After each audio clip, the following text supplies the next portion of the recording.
सुकन्या समृद्धि योजना और LIC कन्यादान पॉलिसी के बारे में और जानेंगे कि कौन सी स्कीम बेहतर है। इस वीडियो को देखने के बाद आप यह समझ पाएंगे या डिसाइड कर पाएंगे कि इन दोनों में से कौन सी पॉलिसी आपकी बेटी के अच्छे भविष्य के लिए बेस्ट है। तो इस वीडियो को पूरा देखें, कहीं पर भी स्किप ना। यह जान लेते हैं कि सुकन्या समृद्धि योजना और LIC कन्यादान पॉलिसी क्या है। सुकन्या समृद्धि योजना 2015 में मोदी सरकार ने शुरू की थी। इस योजना की शुरुआत बेटी बचाओ बेटी पढ़ाओ मुहिम के तहत हुई है। इसमें आप अपनी बेटी के लिए किसी भी पोस्ट ऑफिस या बैंक में सुकन्या समृद्धि अकाउंट खुलवा सकते हैं और हर महीने अपनी सेविंग के हिसाब से इस अकाउंट में पैसे डाल सकते हैं। मैच्योरिटी के बाद आप इन पैसों का इस्तेमाल अपनी बेटी की पढ़ाई और उसकी शादी के लिए कर सकते हैं। वहीं LIC कन्यादान पॉलिसी LIC की जीवन लक्ष्य प्लान की ही एक टाइप है, जिसमें आप अपनी बेटी की एजुकेशन और शादी के लिए पैसा जोड़ सकते हैं LIC के माध्यम से। इस स्कीम में बेटी के पिता अपने लिए एक LIC पॉलिसी खरीद सकते हैं और इस पॉलिसी का पैसा अपनी बेटी की पढ़ाई और शादी के लिए यूज कर सकते हैं। दोस्तों, दोनों स्कीम्स में सबसे पहला डिफरेंस ये है कि सुकन्या समृद्धि योजना में आपको अपनी बेटी के नाम पर अकाउंट खुलवाना होता है और 18 साल की होने के बाद वह इस अकाउंट को खुद से संचालित कर सकती है। वहीं LIC कन्यादान पॉलिसी में बेटी के पिता के नाम पर पॉलिसी होती है, यानी वही प्राइमरी अकाउंट होल्डर रहते हैं। इसके अलावा सुकन्या समृद्धि योजना में आप एक बेटी के नाम पर एक ही अकाउंट खुलवा सकते हैं। वही LIC कन्यादान पॉलिसी में ऐसी कोई भी लिमिट नहीं है। आप अपनी इनकम के हिसाब से जितनी पॉलिसीज चाहें उतनी करा सकते हैं अपनी बेटियों के लिए। दोस्तों, अगला डिफरेंस है एज लिमिट का। सुकन्या समृद्धि योजना में आपकी बेटी की उम्र 10 साल से कम होनी चाहिए अकाउंट खुलवाते समय, तभी आप सुकन्या समृद्धि योजना का लाभ ले सकते हैं। वहीं LIC कन्यादान पॉलिसी में ऐसी कोई एज लिमिट नहीं है।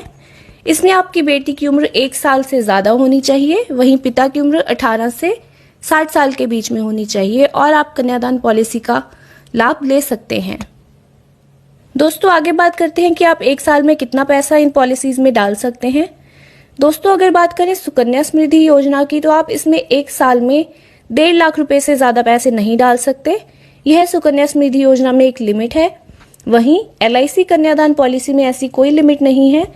आप अपनी इनकम और सेविंग के हिसाब से जितनी बड़ी पॉलिसी चाहें उतनी बड़ी पॉलिसी ले सकते हैं और आपका मंथली प्रीमियम उसी हिसाब से डिसाइड होता है। दोस्तों, अब बात कर लेते हैं टाइम लिमिट की। सुकन्या समृद्धि योजना में मैच्योरिटी की अवधि आपकी बेटी की 21 साल के होने तक या फिर उसकी शादी होने तक होती है। वहीं LIC कन्यादान पॉलिसी की अवधि 13 से 25 साल हो सकती है। आप पॉलिसी लेते वक्त खुद ये डिसाइड कर सकते हैं कि आप कितने साल की पॉलिसी खरीदना चाहते हैं। दोस्तों, अगला डिफरेंस है कि आपको कितने साल तक पैसा भरना होता है इन स्कीम्स में। अगर बात करें सुकन्या समृद्धि योजना की, आपको इसमें मैच्योरिटी से पहले हर साल पैसा भरना होता है। वहीं LIC कन्यादान पॉलिसी में आपको मैच्योरिटी अवधि से 3 साल कम पैसा भरना होता है। यानी कि अगर आपने 15 साल की LIC पॉलिसी ली है तो आपको सिर्फ 12 साल ही इसमें पैसे भरने होंगे। दोस्तों, सुकन्या समृद्धि योजना में आपको किसी भी तरह के लोन लेने की सुविधा नहीं मिलती है। वहीं LIC कन्यादान पॉलिसी में आपको अपनी पॉलिसी के अगेंस्ट लोन लेने की भी सुविधा मिलती है। अगर आपकी पॉलिसी खुले को 3 साल का समय हो गया है और आप 3 साल से लगातार प्रीमियम भर रहे हैं तो आप अपनी पॉलिसी के अगेंस्ट लोन ले सकते हैं अगर आपको कभी भी भविष्य में जरूरत पड़ती है। दोस्तों, अगर बात करें इंटरेस्ट रेट की, तो सुकन्या समृद्धि योजना का इंटरेस्ट रेट 8.6% प्रति वर्ष है। वहीं LIC कन्यादान पॉलिसी में आपको 7% का इंटरेस्ट रेट मिलता है। दोस्तों, आगे जानते हैं कि सिक्योरिटी और रिस्क कवर इन दोनों स्कीम्स में किस तरह है। दोस्तों, सुकन्या समृद्धि योजना में अगर आपकी बेटी की मौत हो जाती है तो उस केस में आपका सुकन्या समृद्धि अकाउंट उसी समय बंद हो जाता है और परिवार को पूरा पैसा एक नॉर्मल इंटरेस्ट रेट के हिसाब से मिल जाता है।